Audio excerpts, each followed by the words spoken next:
Salut à tous, ici Ignika et aujourd'hui ça sera une vidéo review. Non pas d'Asset, non pas d'Amok, mais quelque chose qui s'en rapproche, à savoir une mode. Et aujourd'hui ça sera la mode du set Lego Hero Factory gamme Wave 2 de la gamme Breakout, à savoir Core Hunter. Le voici. Oui. Euh, il est noir, l'éclairage est...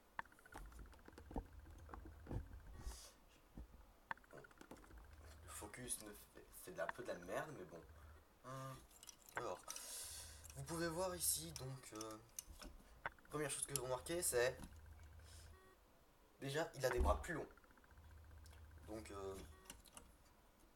je vais commencer avec les changements. Les bras plus longs, j'ai changé les biceps qui sont maintenant avec un trou, qui sont rouges et qui sont rouges aussi. Celui-là est donc resté limité. Je lui ai mis un avant-bras avec une main.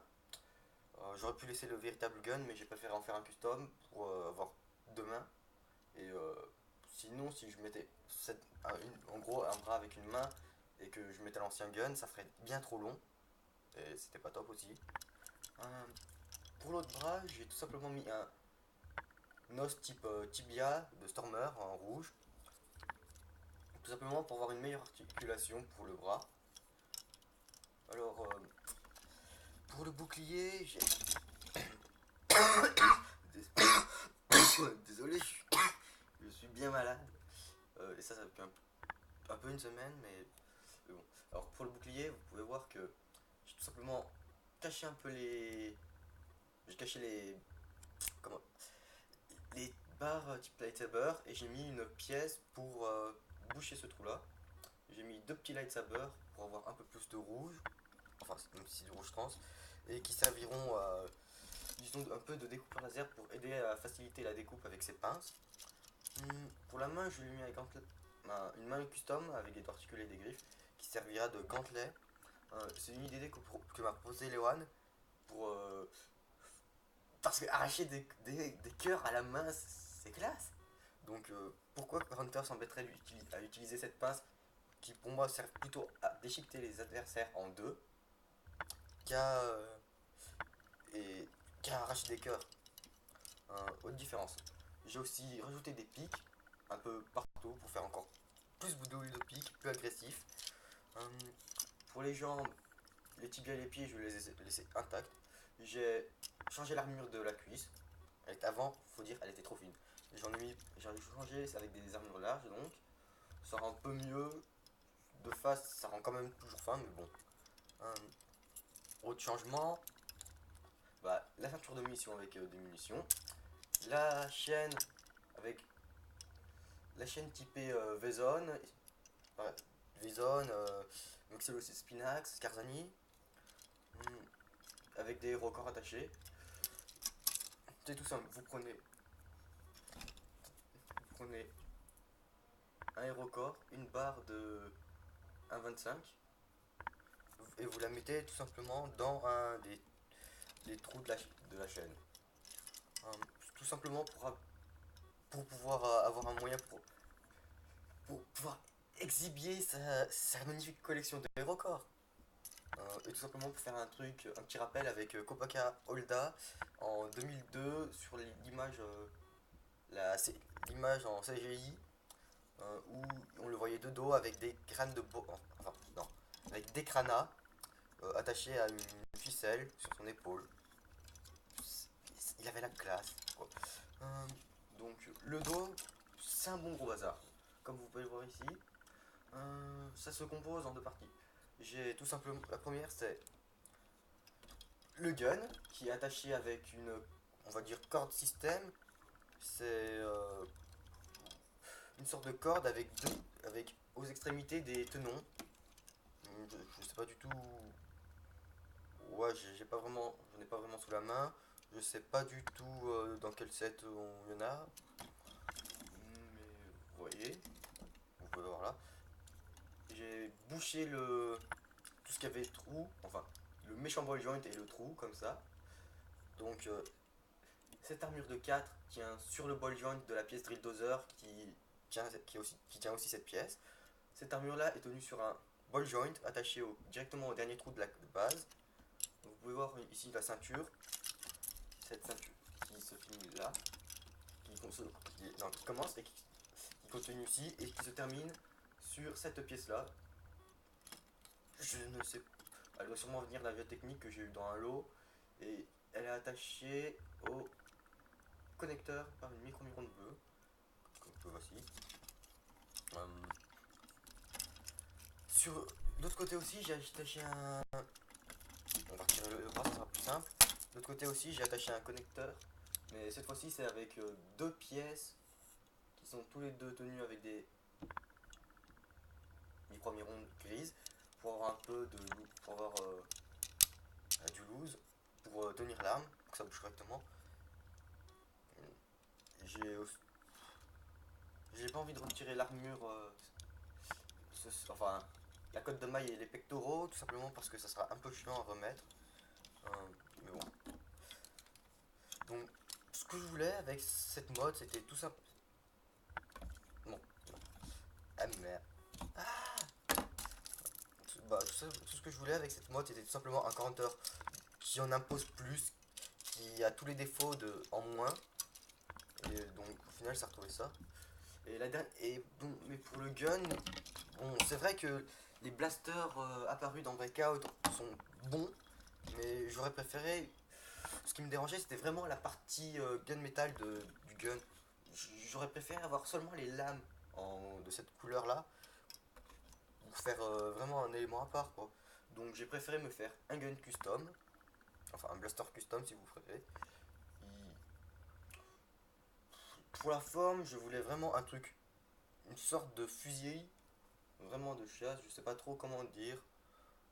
Si vous voulez, ça ressemble. Je voulais un peu un truc, un fusil du genre celui de Megatron dans Dark of the Moon, enfin Transformers Dark of the Moon, le dernier sorti au cinéma, date de, je crois, l'année dernière, je dirais.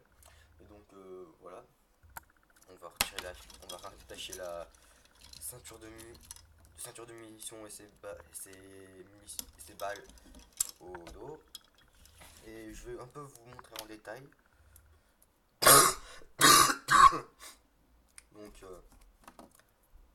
en première partie, tout ce qui concerne le manche et la poignée, enfin, j'utilise une pièce trident, une barre de 5, un peu de l'écrou pour avoir un peu de rouge, l'engrenage, bah, encore pour avoir du rouge et une forme un peu particulière, et ces deux pièces pour cacher la misère, enfin, pour avoir une autre forme un peu plus spécifique, comme vous voyez là, et surtout pour cacher les barres cruciformes qui sont là.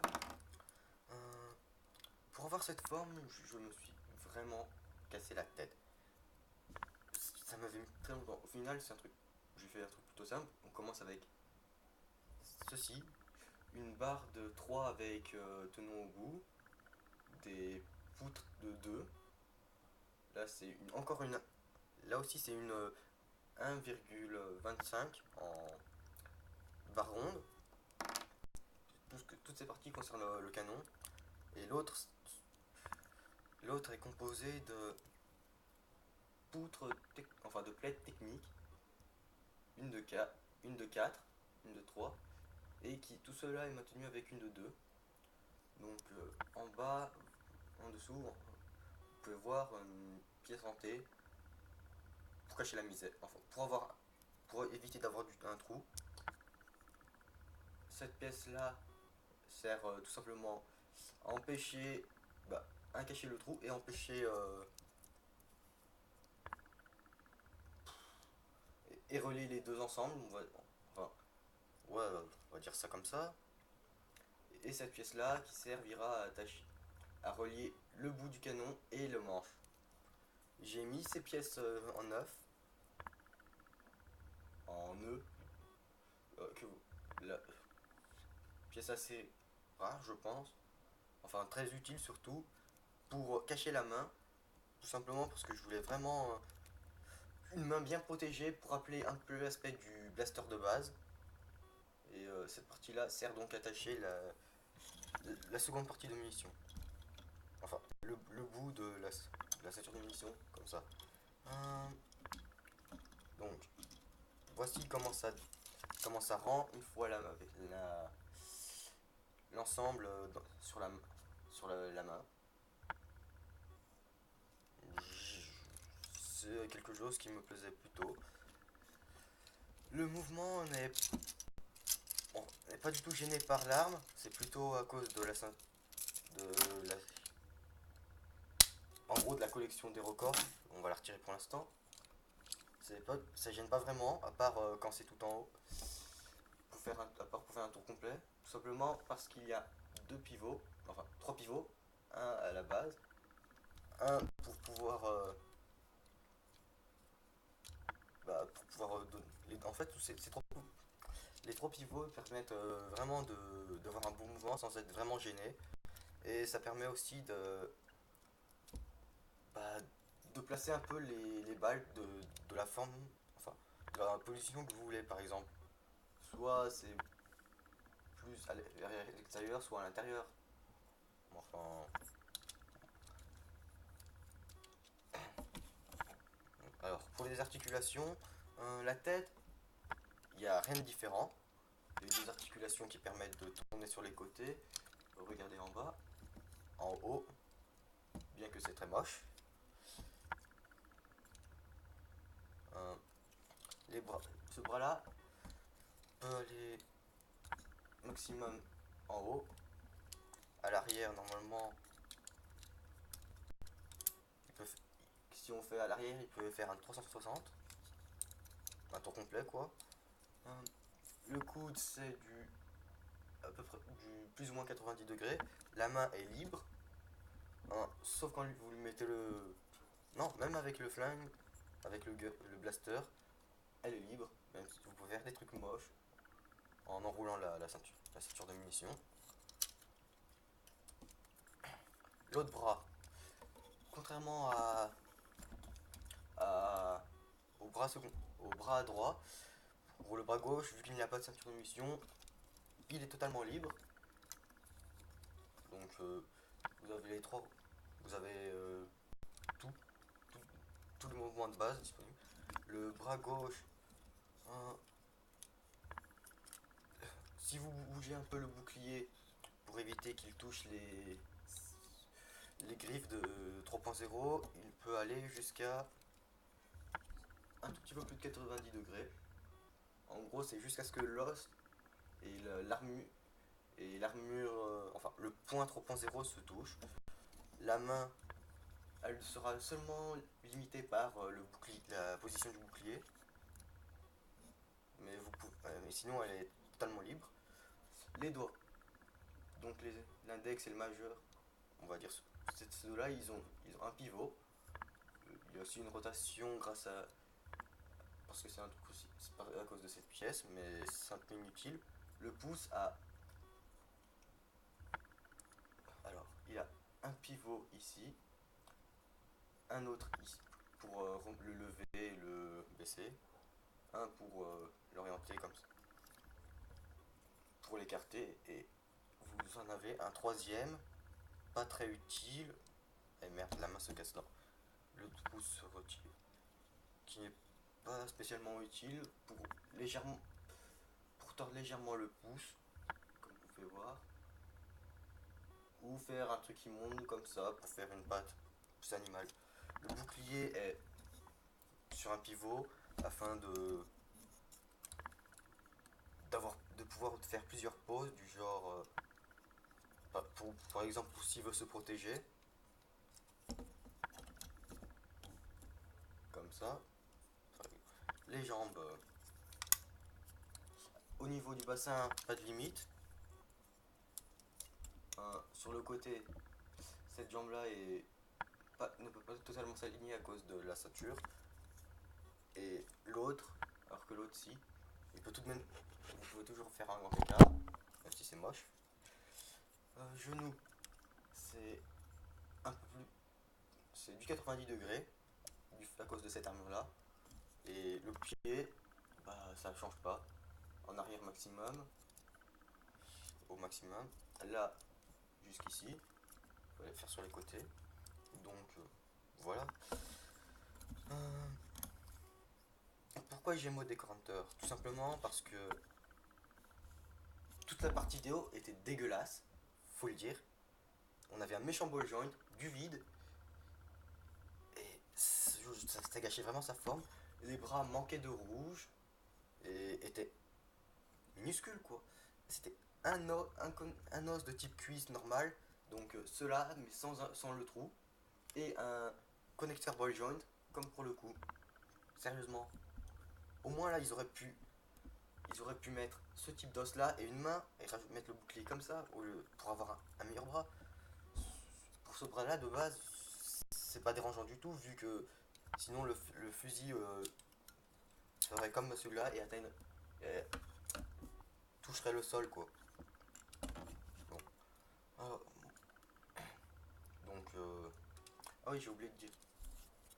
Pour cette partie là, je voulais réellement pouvoir retirer, pouvoir poser le fusil de Counter.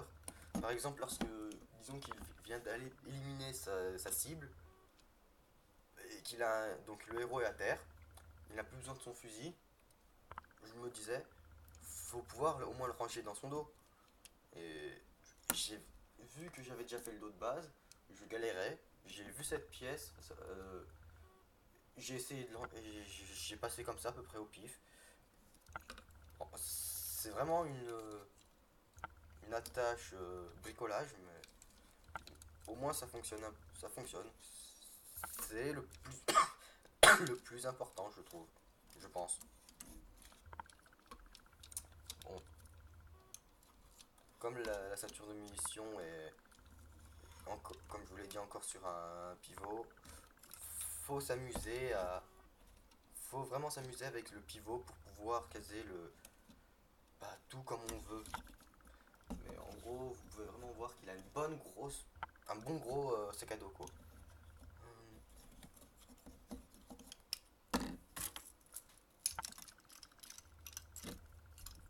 Donc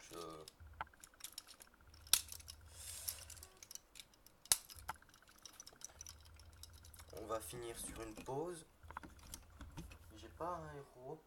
Ah si, j'ai un héros dans le coin. Enfin, un mock un mock représentant un héros. On va donc pouvoir faire une pause avec Counter en train en train d'arracher et de menacer de menacer le héros. Bon, un héros qui utilise aussi le même casque, un casque qui est vraiment beau, je trouve. Donc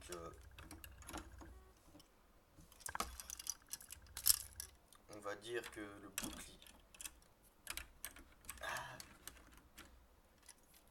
bouclier est planté au sol et que Counter va arracher le cœur du héros avec sa main, enfin son gantelet.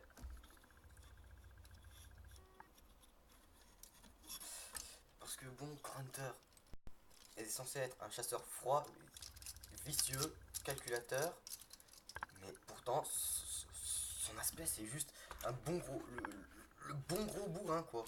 Donc c'est pour ça que je voulais vraiment un truc qui fait bien sanguinaire, genre bestial sanguinaire.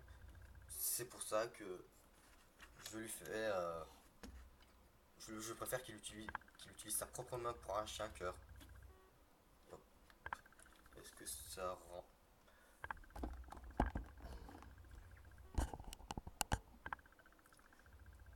non, ça rend pas si j'ai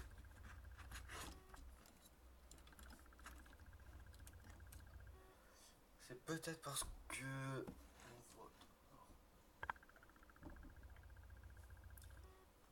voilà, ça rend déjà mieux donc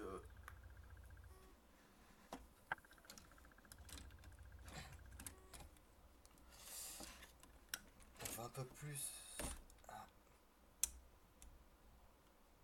Or, bon, désolé pour ce magnifique. Alors, voyons.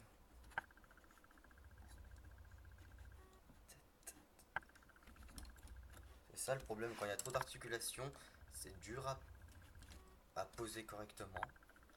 Mais on peut facilement avoir on peut réellement avoir un bon résultat.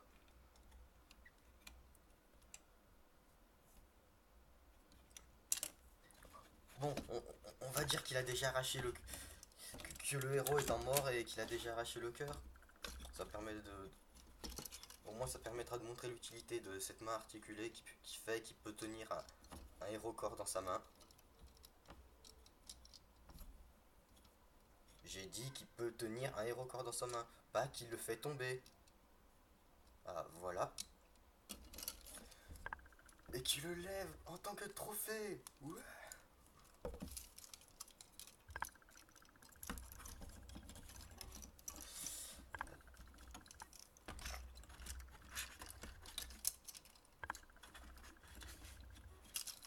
Alors,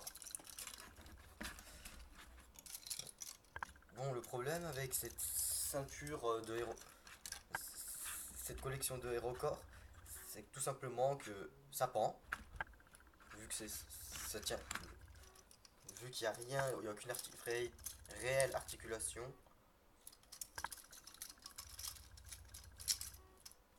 Mais ouais, en soi c'est une bonne idée, mais après, faut tout simplement s'amuser à placer les héros corps correctement et pas avoir la chaîne aussi d'une bonne longueur.